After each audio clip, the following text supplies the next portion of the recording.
Hello les parents héroïques, une petite vidéo aujourd'hui pour parler de l'intensité des bébés et caractériser un petit peu les bébés aux besoins intenses. Donc n'hésitez pas à faire circuler cette vidéo pour expliquer autour de vous ce que c'est qu'un bébé aux besoins intenses et au moins pour faire comprendre et communiquer à propos de cette problématique. La première chose qui me vient à l'esprit quand on parle des bébés aux besoins intenses, bien évidemment, ce sont les pleurs.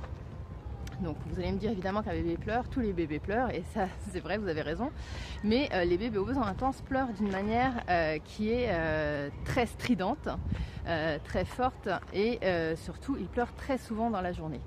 On considère que les parents peuvent supporter bien 30 minutes de pleurs réparties tout au long de la journée. Et en fait, 30 minutes de pleurs, ça va être l'équivalent d'une crise, à peu près, chez un bébé aux besoins intenses. Et cette crise-là va se répéter plusieurs fois dans la journée. Donc en général, le matin, le bébé aux besoins intenses se lève en pleurant, en criant. C'est la même chose quand il s'agit de le changer, quand il s'agit de le poser, tout simplement pour prendre une douche, faire ce que vous avez à faire, prendre un café, manger. Enfin, vraiment, vous ne pouvez pas poser votre bébé sans que cela n'occasionne une crise de pleurs très importante.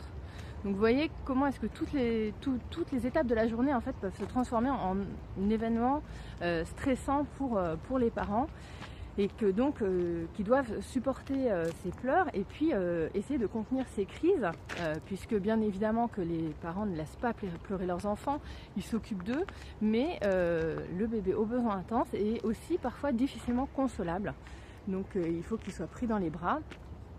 C'est évidemment ce que font les parents, mais forcément c'est compliqué quand vous devez faire vos courses, quand vous êtes en train de conduire, quand vous voulez prendre votre douche, voilà.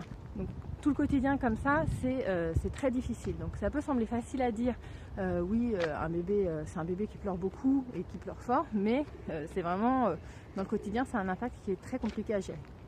Il y a une autre chose aussi qui est importante, un autre élément qui est très important et qui complique énormément le quotidien des parents de bébés aux besoins intenses, c'est le manque de sommeil. Parce que le bébé aux besoins intenses va dormir très très peu. Il va dormir peut-être 10 minutes, 20 minutes, une, deux, trois fois dans la journée comme ça, par-ci par-là, et encore c'est pas garanti. Et puis surtout le soir c'est impossible de le coucher tout seul, et il se réveille, s'il dort seul, il se réveille toutes les 40 minutes, toutes les heures, toutes les 2 heures, selon les moments ou selon le bébé. Et donc vous voyez que là ça devient compliqué pour les parents de maintenir une bonne qualité de vie, puisque tout simplement ce manque de sommeil se répercute aussi chez eux, et que ça a une profonde incidence sur le quotidien, sur la qualité de vie, sur le stress, sur la personnalité.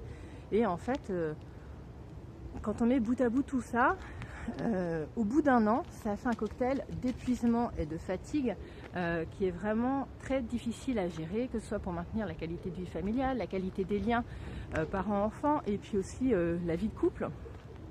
Parce qu'il y a un moment où les nerfs prennent un petit peu le dessus, et qu'il y a une tension un petit peu permanente qui plane comme ça dans la maison, parce qu'il y a beaucoup de pleurs et puis il n'y a pas de repos. Donc on ne peut pas faire reset la nuit pour passer à une autre journée et puis l'affronter avec tous les défis qu'il va y avoir à l'intérieur de cette journée. Donc c'est vraiment très difficile d'être un parent de bébé aux besoins intenses. Et c'est vrai que souvent l'entourage ne comprend pas trop, parce que si on demande mais qu'est-ce qui va faire que pourquoi est-ce que tu penses que c'est un bébé aux besoins intenses, ou pourquoi est-ce qu'il est différent, le fait de dire qu'il pleure et qu'il dort peu, ou qui veut dormir que dans les bras, finalement les gens trouvent que ça va être un petit peu léger. Ils vont dire ouais, c'est normal qu'un bébé pleure, c'est normal qu'un bébé veuille être pris dans les bras, c'est normal qu'un bébé il faut suivre son rythme de sommeil, etc. Et en fait c'est souvent les parents de bébés, les autres parents de bébés aux besoins intenses qui vont comprendre en fait ce que c'est que la difficulté que ça représente et le défi que c'est dans le quotidien. Donc voilà, à tous les entourages de parents de bébés aux besoins intenses, soyez indulgents, c'est vraiment très difficile à vivre. Vraiment, je mettrai une autre vidéo pour un petit peu vous entraîner sur supporter les pleurs d'un bébé aux besoins intenses pour que vous fassiez une meilleure idée. Mais voilà, donc tout le monde a besoin de beaucoup de bienveillance, les bébés comme les parents, et je vous souhaite une excellente journée.